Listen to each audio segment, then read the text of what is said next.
So hello guys, welcome back to my channel guys. नोंथां बयखौबो आंनि दिनै बे मोनसे गोदान भिडिअ आरो फिन खेबसेबाव बरायनो थाबावबाय। माने आं नोंथांमोननि सिगाङावहाय गोबावसै आरोना माने भिडिअ लाबोयो नैबे इउटुबावहाय। तो गाइस आं नोंथांमोननि सिगाङाव मोनसे एक्सप्लर खालामनो नागिरदों आरोना जोंनि बासबारियावनो आरोना माने क'क्राझार डिस्ट्रिक्टनि सिङाव थानाय बासबारि कटबजरा बासबारियावहाय माने वुमेन्स माने हिन्जावफोरनि फुटबल मेट्च जागोन आरोना माबा 16-17 साननैनि हाबाफारि लानानै जागोन बियो।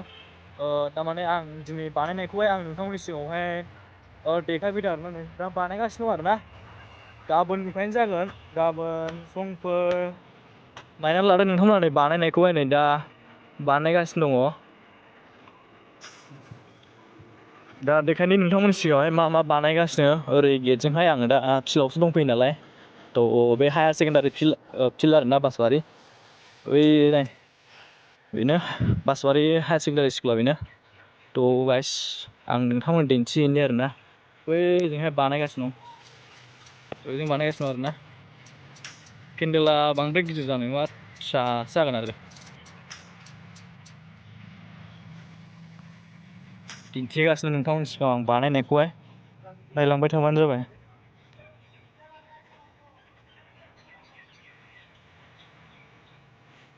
फार्स्ट टाइम वुमेन्सफोरनि मेट्च नायगोन आरोना आं माबायदि जायो। गाबोन नोंथांमोननि सिगाङाव आरो मोनसे फिन भिडिअ लाबावगोन आरोना।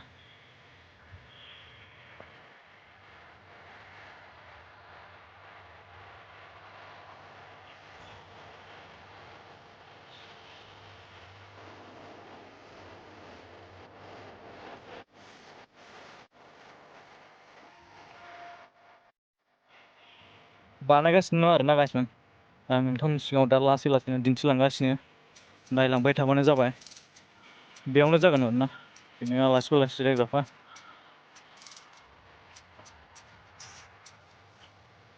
नैबे गेटथिंजाय दिन्थिनो थांगासिनो नोंथांमोननि सिगाङावहाय।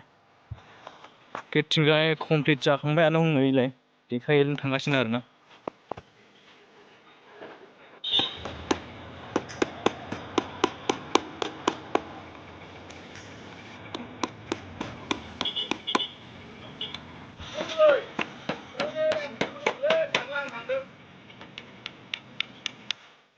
तो फाइनाली गेटथिंजायनि डेक'रेसनखौ नोंथांमोना नायना लादो आरोना बेनो गेटथिंजायजों बेबायदि साजायदों आरोना बेलायनो बेफोरबायदिनो पपुलार प्लेयारफोरखौ होदों बेलायनो।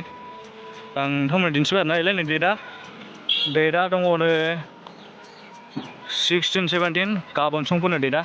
तो नोंथांमोना नायफैनो हागोन आरोना खाथिफोरनिया बांद्रायबो टिकेटनिसो आरोना खेलाया बिदिनो 20-30 थाखाल' लागोन, बांद्रायबो लानाय जानाय नङा आरोना।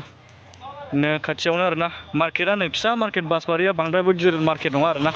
तो गाइस बेनोसै। तो ओमफ्राय गाबोन नोंथांमोननि सिगाङाव आं मोनसे मोजां भिडिअ लाबोगोन। तो दिनै भिडिअआ बेनोसै लोगोफोर, बाय बाय। Can anybody out there hear me?